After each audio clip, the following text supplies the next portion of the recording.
തിരുവനന്തപുരത്തെ സ്വകാര്യ ആശുപത്രിയിൽ നിന്നുള്ള മെഡിക്കൽ വേസ്റ്റും പ്ലാസ്റ്റിക് മാലിന്യങ്ങളും തമിഴ്നാട് തിരുനെൽവേലിയിൽ വലിച്ചെറിഞ്ഞ നിലയെ RCCയിലെ ക്യാൻസർ രോഗികളുടെ മെഡിക്കൽ വിവരങ്ങളും കൂട്ടത്തിലുണ്ട്.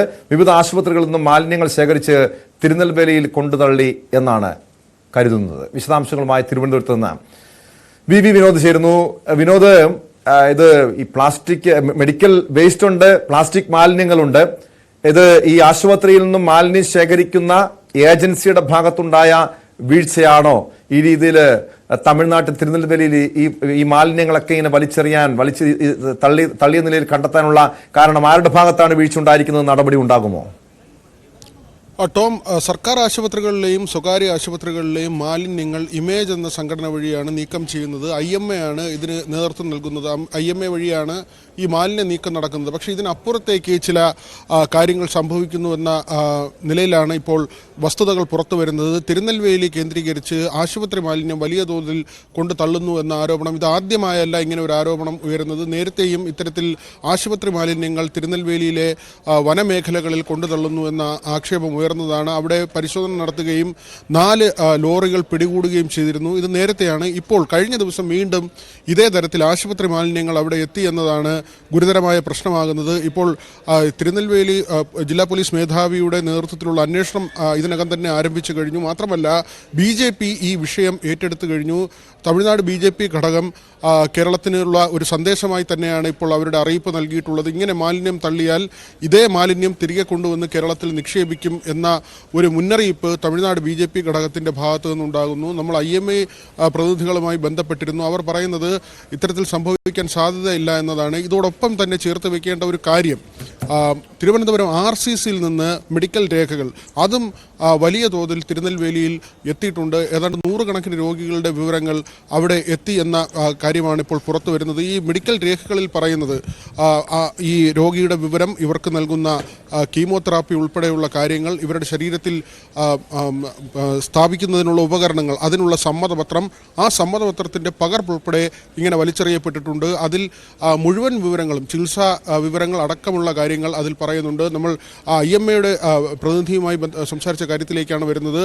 അവർ പറയുന്നത് IMAയുടെ ഇടപെടലോടുകൂടി ഇമേജിലേക്കാണ് ഈ മാലിന്യങ്ങൾ പോകുന്നത്. ഇമേജ് വഴി ഇതിൻ്റെ സംസ്കരണ പ്രക്രിയ നടക്കുന്നുണ്ട് എന്ന കാര്യം IMA പറയുന്നുണ്ട്. അതിനപ്പുറത്ത് തീർച്ചയായും വിനോദ്, ഈ മാലിന്യങ്ങൾ തള്ളിയതിൽ ഈ ഇമേജ് എന്ന ഈ മാലിന്യങ്ങൾ ശേഖരിക്കുന്ന ഏജൻസിയുടെ ഭാഗത്ത് വീഴ്ച ഉണ്ടായെന്ന് പറയാം. പക്ഷേ ഈ രീതിയിൽ രോഗികളുടെ വിവരങ്ങൾ അടങ്ങുന്ന രേഖകൾ ഉൾപ്പെടെ നഷ്ടപ്പെട്ടതിൽ, അത് പുറത്തു വന്നതിൽ, ഈ രീതിയിൽ ഉപേക്ഷിക്കപ്പെട്ടതിലൊക്കെ ഈ RCCയിലെ അധികൃതർക്കും അതിനകത്ത് ഉത്തരവാദിത്വമില്ലേ? ആശുപത്രി അധികൃതർ ഈ വിഷയത്തെക്കുറിച്ച് അന്വേഷിക്കുന്നുണ്ടോ? ടോം, ഇതിൽ 2 കാര്യമാണ്. അതായത് ഇമേജ് വഴി മാത്രമല്ല മാലിന്യങ്ങൾ പുറത്തു പോകുന്നതെന്ന വിവരം കൂടി പുറത്തു വരുന്നുണ്ട്. RCCയിൽ നിന്ന് തന്നെ മറ്റ് ചില സ്വകാര്യ ഏജൻസികൾ മാലിന്യം ശേഖരിക്കുന്നുവെന്ന വിവരം അവിടുത്തെ ജീവനക്കാരിൽ നിന്ന് നമുക്ക് ലഭിക്കുന്നുണ്ട്. മാത്രമല്ല സ്വകാര്യ ആശുപത്രികളുടെ കാര്യത്തിൽ ഇത്തരത്തിൽ സ്വകാര്യ ഏജൻസികളെ അവർ സമീപിക്കുന്നുണ്ട് എന്ന വിവരം നേരത്തെ തന്നെ പുറത്തു വന്നതാണ്. ടോം ചോദിച്ചതിലേക്ക് വരാം. ഏറ്റവും പ്രസക്തമായ ഒരു കാര്യമാണ്, RCCയിൽ ചികിത്സ നേടിയിട്ടുള്ള ക്യാൻസർ രോഗികൾ നവംബർ മാസത്തിൽ, അതായത് തൊട്ട് മുൻപത്തെ മാസത്തിൽ പോലും സമ്മതപത്രം നൽകിയ രേഖകൾ, അതാണിപ്പോൾ പുറത്തു വന്നിരിക്കുന്നത്. അത്യന്തം ഗുരുതരമായ ഒരു കാര്യമാണ്. ആ രോഗിയുടെ പേര്, വിലാസം, ആ രോഗിക്ക് നൽകുന്ന ചികിത്സ, അവരുടെ ഭക്ഷണക്രമം തുടങ്ങിയ എല്ലാ വിവരങ്ങളും അടങ്ങിയ കടലാസ് രേഖകളാണ് പുറത്തു വരുന്നത്. ഇത് ഇപ്പോൾ പ്രാഥമികമായ ഒരു വിവരമാണ് നമുക്ക് ലഭിക്കുന്നത്. ഈ രേഖകൾ ഇങ്ങനെ കാലാകാലങ്ങളിൽ കടലാസുകൾ മാറ്റാറുണ്ട് എന്ന കാര്യം പറയുന്നുണ്ട്. പക്ഷേ അതിങ്ങനെയാണോ കൈമാറേണ്ടത്, അല്ലെങ്കിൽ ഇത് കൈമാറിയാൽ ഏത് തരത്തിലാണ് ബാക്കി രേഖകൾ അവിടെ അവശേഷിക്കുക, അത് ഡിജിറ്റൽ രൂപത്തിൽ അവിടെ ആ രേഖകൾ മാറ്റിയിട്ടുണ്ടോ തുടങ്ങിയ കാര്യങ്ങളൊക്കെ വിശദീകരിക്കേണ്ടതുണ്ട്. RCC ഡയറക്ടറുമായി നമ്മൾ ഫോണിൽ ബന്ധപ്പെട്ടു.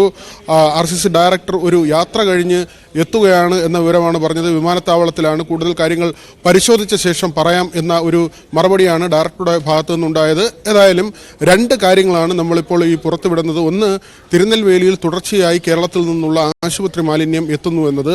മറ്റൊന്ന്, RCCയിൽ നിന്നുള്ള വിലപ്പെട്ട രേഖകൾ, അതായത് ഒരാളിൻ്റെ സ്വകാര്യതയെ ഹനിക്കുന്ന തരത്തിലുള്ള വെളിപ്പെടുത്തലുകൾ അല്ലെങ്കിൽ അങ്ങനെയുള്ള കാര്യങ്ങൾ പുറത്തു പോകുന്നു എന്ന ഒരു ഗുരുതരമായ സ്ഥിതി. പ്രത്യേകിച്ച് ഒരു രോഗിയുടെ പേര്, വിലാസം, നൽകുന്ന ചികിത്സ, ഭക്ഷണക്രമം തുടങ്ങി ഈ കാര്യങ്ങളെല്ലാം അടങ്ങിയ രേഖകളാണ് പുറത്തു പോകുന്നത്. മാത്രമല്ല ചില ചികിത്സകൾക്ക് സമ്മതപത്രം നൽകേണ്ടതുണ്ട്. കത്തീഡ്രൽ പോലുള്ള ഉപകരണങ്ങൾ ശരീരത്തിൽ വിനോദ് സൂചിപ്പിച്ചതുപോലെ ഗുരുതരമായിട്ടുള്ള വീഴ്ചയാണ്. തിരുവനന്തപുരത്തെ സ്വകാര്യ ആശുപത്രിയിൽ നിന്നുള്ള മെഡിക്കൽ വേസ്റ്റും പ്ലാസ്റ്റിക് മാലിന്യങ്ങളും ആണ് തമിഴ്നാട് തിരുനെൽവേലി വലിച്ചെറിഞ്ഞ നിലയിൽ കണ്ടെത്തി. ഇതോടൊപ്പം രോഗികളുടെ വിശദാംശങ്ങൾ അടങ്ങിയ രേഖകളും നഷ്ടപ്പെട്ടിട്ടുണ്ട്. അതും ഉപേക്ഷിച്ച നിലയിൽ കണ്ടെത്തിയിട്ടുണ്ട്.